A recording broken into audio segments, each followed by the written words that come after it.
All right, what's up, everybody? This is installment 2 of Inside the Vibe. I'm Yoru Fitz, and we have a special guest. Well, they kind of like family, low-key, but they can introduce some of themselves. I'm Crystal.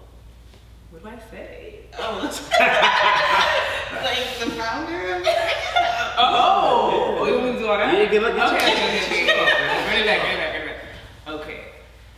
I'm Crystal, and I'm the co-creator of Yechistyle. Oh. I'm sorry. You good, go crazy. Okay. Hey, my name is Ndidi, and I am the co-creator of Yechistyle. Yechistyle. Dope. He gonna cut it up, right? Yeah, no, we're gonna cut it. Just let it rock. Fix So, that. yeah, it's interesting because when I obviously we went to school together. We don't gotta say the name, but we went to school together. And I always knew you guys had like an affinity for fashion in some capacity. Like Did you? Yes. I remember the first time I met you, you were on the bus. You were on the bus, and Freshman year? I don't know what year it was. What the heck? But I feel like at the time, because when I first got to Rutgers, I didn't see that many black people. Okay. So then the first time I see like black women, I was like a kid in a candy shop because it was literally like I remember every black woman I saw for like the first 30 days because I hadn't seen them since. So it's like, oh, I've seen her before. You were getting off the bus, I think Bush, but Bush. Yeah. I ain't saying that. I was like, oh wow, so black people go here too. But it was almost like sometimes you go to class, people got fits on, and it's like a fit like. I'm not trying too much, but they gotta know I got something if it's necessary. And that was the kind of fit you were giving. So really? I was like, yeah. And I was like, wow, okay. And first time I saw you was at, was it a Nigerian Independence Day party? No, bowling. Bowling for, I don't know whose birthday. You have a great memory. I just remember faces. I don't think that was the first time we met, but It gotta be. I do remember what you were talking about. Yeah, That was when I first met you. But both times I saw both of you, y'all had it on you in some capacity. So when I found out that you guys were doing styling and Yechistyle, to me it made like just perfect sense. But can you guys kind of speak to how did Yechistyle come to be? How did you guys connect? I mean, that's actually interesting that you said, like, when you first met me, like, I gave that kind of vibe because I really didn't realize that I was, I've always loved fashion, but it wasn't until after college, or after I graduated, that I realized, like, hey, I actually want to find a way to turn this passion of me, like, loving clothes and loving fashion into something else. And so I never considered myself like an artsy or creative person until I had like this conversation with Crystal. It was actually my birthday, like, and we were just talking about like what we wanted to do with our lives and how what we did in school wasn't really, or what we graduated with in school wasn't really what we wanted to like pursue. So she started talking about like styling and started talking about how she had these visions to do projects and stuff, and we kind of just like clicked in that conversation and decided to like venture into this business venture together. So Wow. Okay. And how did you know that like Ndidi was the right fit for Yechi and what you guys like hope to accomplish? I think like we were friends before that, obviously, and we've had mutual friends, and I think like out of our friends, like we were very alike, like we knew that about ourselves, like just like we like the same like music, we like the same like shows, we like the same, like we have a similar style, and I feel like that just already was like our connection, like why we clicked as friends. And in that conversation, I think like after exposing like these visions, and at the moment I was still very like didn't have any plan on how to make it come about, didn't have any idea how it was going to happen. But then after that conversation about what we wanted to do it moving forward, I just felt like, okay, this is kind of aligns with each other. Let's do it together because two is better than one. Absolutely. You know what I'm saying? And I felt like I was already scared to venture into something that was the unknown. Right. And I think having somebody that I was already close to as a friend also want to do the same thing, it just made sense. Like, let's just do this together. Let's figure it out together.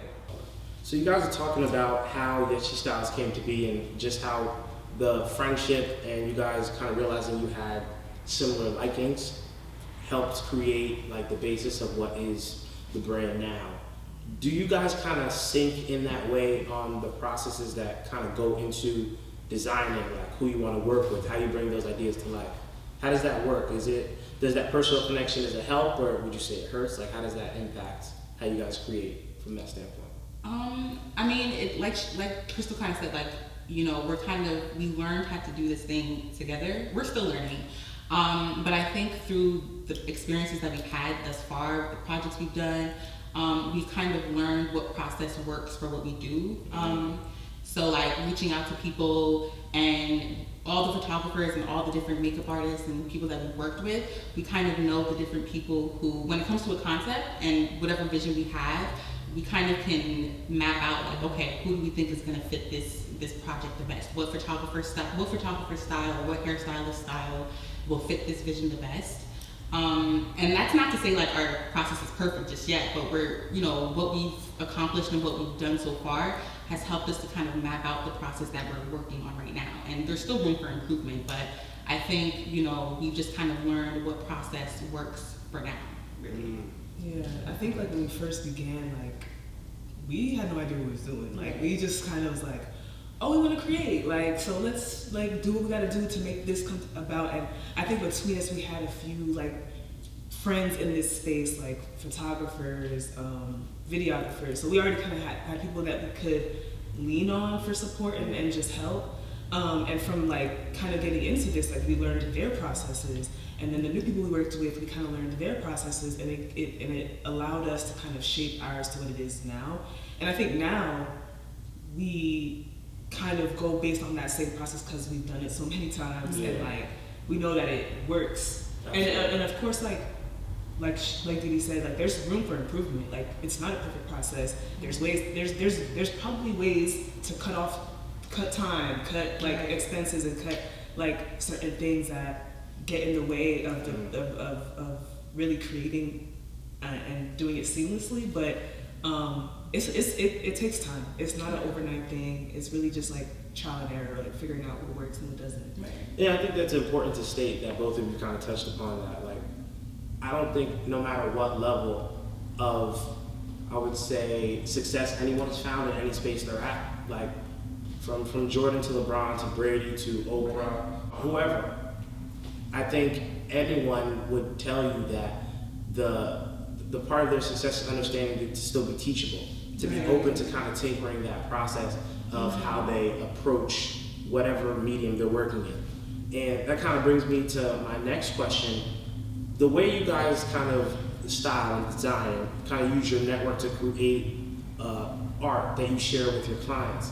Have you ever had to work on something that was outside of the comfortability of that process? Maybe you got an assignment last second. Maybe you really just didn't really get the client's vision. Like, what does that look like for you guys working in a place where you may not be as comfortable to carry out the steps of your process in a uniform manner that like you used to? Yeah, I mean, I think not even just in the creative world, but just in general, like it's important to be able to kind of adjust to the situation, whatever situation you're in, to kind of be able to adjust to it accordingly. So there's times where we have clients who, you know, I feel like Yechistyle on our page, you can kind of see that we have like a certain style. And sometimes we have clients who come to us who, you know, have a totally different idea in their mind. And of course, you know, we might not, you know, be totally comfortable with the idea that they have because we have our own creative vision. But I think in that instance, like I said, it's a situation where we have to kind of adjust to the situation. So, you know, just helping the client to, because at the end of the day, we want the project to, you know, encompass who the client is. Absolutely. So we'll take into consideration what they want. We usually have the consultation calls to kind of get an idea of what the client wants and what they need. And from there, we kind of are able to plan the project around that vision for the client, taking inspiration from, you know, different, whatever we might see, whatever, even if, I like to take inspiration from anywhere, whether it's a TV show, whatever I'm looking at online, or whatever the case may be. And I like to just kind of create mood boards that encompass the client's vision and also throw in my own creative twist as well. So just kind of being able to adjust to any situation. And, you know, I always like to think of the great prophet, Nipsey Hussle, rest in peace. He said something like, learn the game, you're a student at best. So I just always like to consider that, because I feel like no matter how many projects and no matter how experienced we think we are, there's always things that we can learn from. And even in the situations where we have clients who don't really fit our own creative vision, I feel like that's an opportunity to learn as well. Learn, how to adjust, learn how to improve our own techniques and processes, because that's, the best way to really improve and reach our fullest potential in this space. That's good. And I think even the quote you said, like, learn, what was it? Learn the game, you're a student at best. Yeah, even like, I don't know why, LeBron's on my mind because missed call last night, but anyway, he always calls himself a student of the game. And I think that's just so important to kind of harp on, because he is the GOAT. I don't really care about what you say about it. But somebody at that stature feeling that he's a student of the game, where we view him as like the pinnacle of perfection when it comes to basketball. And there's a lot of people who, like for example, like just great, like late in their industry, Elon Musk, and just anyone else who's really getting after it in their lane, they're always learning. Right. So if where we're at, we're kind of aspiring to have a equivalent level of success in our own lanes, why would we ever stop that? And I think it's important for all of us to understand that whatever we're doing, we can always be taught, we should be teachable, because it helps us to kind of get to that next level. Exactly. And I feel like if you're comfortable, you're not growing. Exactly. Like discomfort literally leads to growth, and we're in a space where like we're in constant growth. We need to be, or else we'll stay at the same place, at the same level. And there's times that, like, going off of what Dee said, is like we've had clients where like their vision is great, but their budget is pennies. And it's like, how do we bring to life something that they want, but that's in line with their vision? Like sometimes what we do is hard to accomplish with so little. Yeah. And I feel like we do the best we can with the little that we have. We started off that way. We started off with nothing. So we were able to figure out, okay, like we go to Dollar Tree, we go to like places, the thrift store, just to like bring about something, whatever we have, whatever materials we have. And so that's where we started off at, and thank God for it, because like we're able to go back there and still bring about great vision for clients, even if their pockets aren't as deep. which is what we're dealing with. Starting from the bottom, like you're not working with the biggest companies, you're not working with the people that have the biggest wallet to put into what you do. But it's like, as long as they feel and that you're working hard for them, as long as we know that we're doing the best that we can with what we got, like that's all we can do. That's all we can do. And I feel like when we're in situations like that, where the client doesn't have such a big budget, like it forces us to be creative. It forces us to kind of be innovative and work with what we have. And so, I mean, like I said, you can always learn from every situation that you're in. So even in those situations, I feel like we really learn how creative we are, and we push our limits, and that's what really forces us to really like take it to the next level. And I would even say that shows that you care beyond just the payment. Right. It's almost like, okay, you don't have all the ingredients, but that's kind of help us all learn how to kind of perform in a less than ideal situation. You give me this, that's usually not enough, but because you guys care about your clients, you make it happen with whatever they can, and still find a way to produce for them a product that they can be proud of with kind of, the less than ideal resources that they gave you. Right. So I do think that's definitely an attribute to the business model you guys have. And I guess one other question that I would say is related to it is, we're speaking about process and how you guys approach when you're dealing with clients and creating these, the ideal kind of vision for them. Is there anything in your process, because I know you guys are speaking about constantly being a student of the game and learning, is there anything in your process that you kind of change, or that one thing that you have realized, okay, we're kind of dealing with this in this moment, but we know we're kind of working towards either weeding this out or adding something in? Yeah, for sure. I mean, right now, it's just like me and Crystal, and so when it comes to projects, like we handle like a lot of the legwork and a lot of the heavy work. But I think a goal is to kind of have a team, because I think, you know, when you have a team, it kind of alleviates a lot of the stress of like executing the project. So when it comes to like set design, we usually always handle the set design, but having somebody who is experienced in set design on the team can really help to alleviate that, you know, stress of like making sure the set comes out perfectly.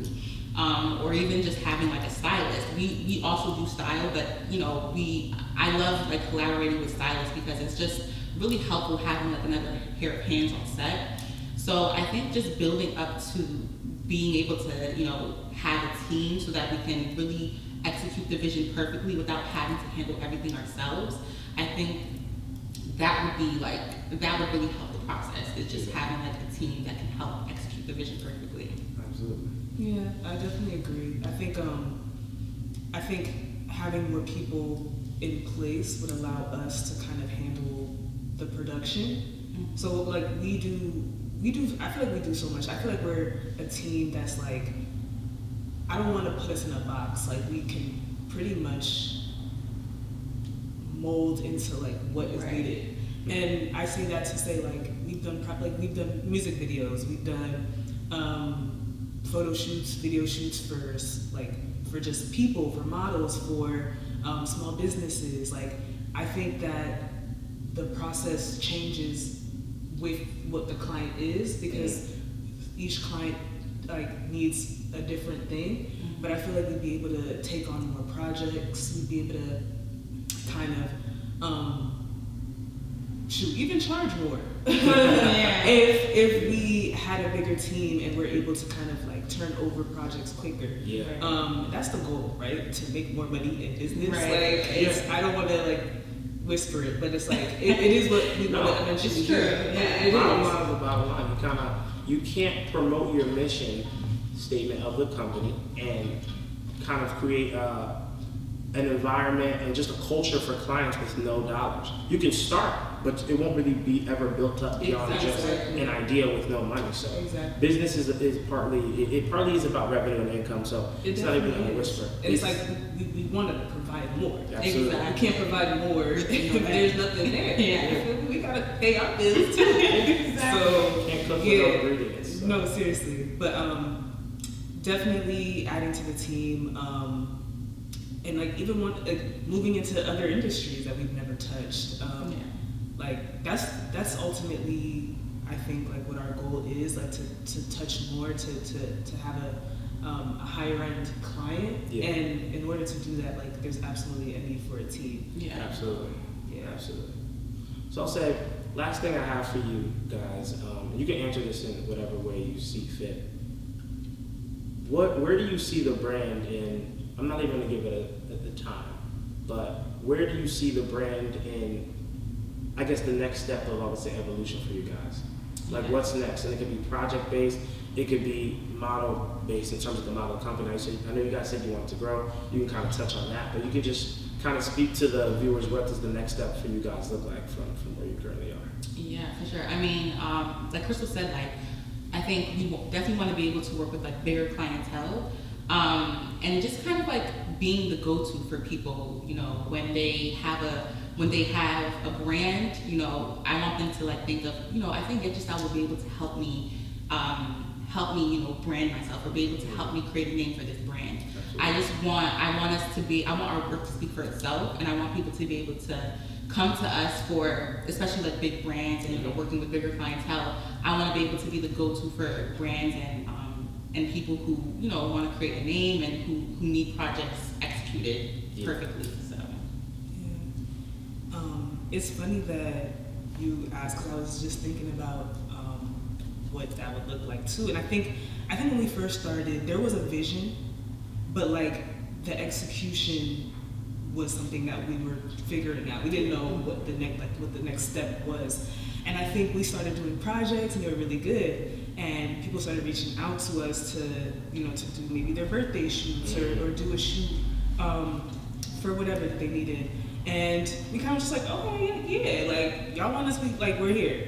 And also they were, you know, throwing money at it. And I think that was like a thing that kind of solidified what we were doing in that moment, which is, I don't think the initial vision, but just kind of like where we landed. Yeah. And now like that we've taken some time. We haven't really been like as active as we like were more in the beginning, like purposefully just to kind of like reevaluate like what direction we want to move in.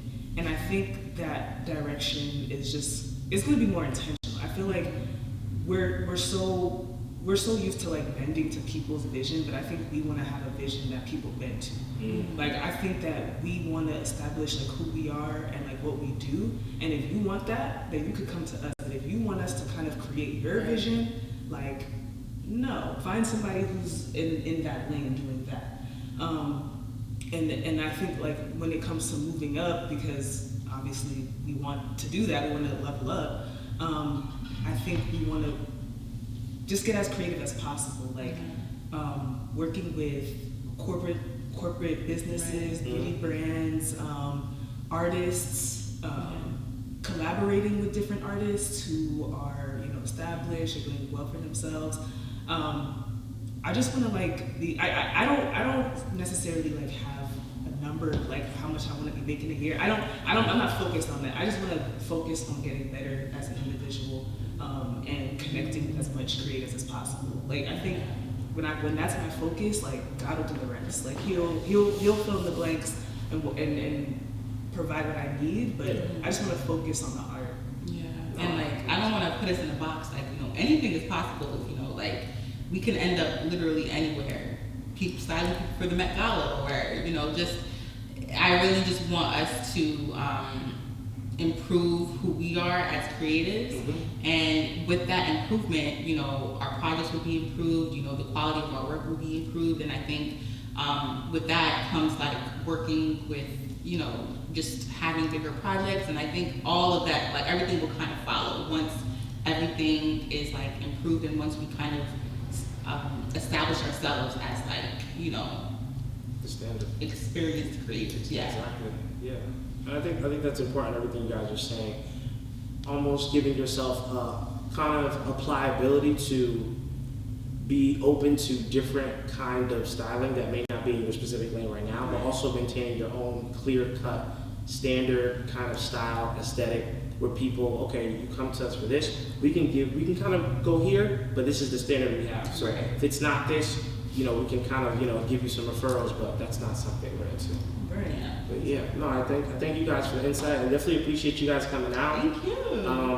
This Thank was you a for dope having interview. us. Yeah, more like a conversation. Yeah, I love it. It was like very natural.